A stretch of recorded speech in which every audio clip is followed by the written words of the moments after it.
Arian,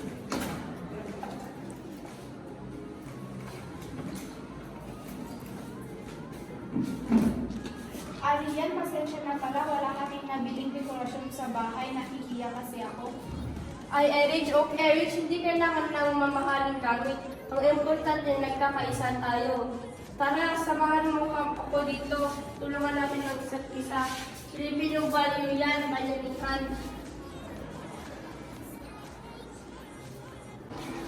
May tutulong din ako na molekta ko ng papel at bungang cartoon. Pwede namin gawin DIY stars para mas tipid, mas creative.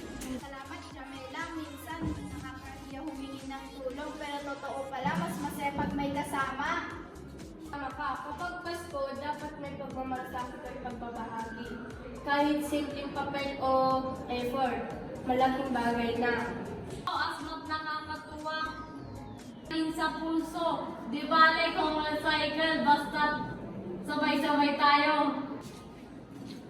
Ako na lang maglalagay ng Christmas wishes board natin para lahat ng mga kaklase may espasyong sumulat ng wish nila. O tignan nyo, mas nagiging makulay ang classroom natin dahil sa cooperation.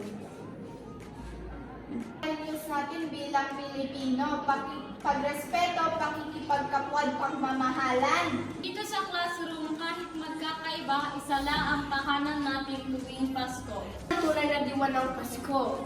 Kahit simple, basta may puso. Sa Paskong Pilipino, simple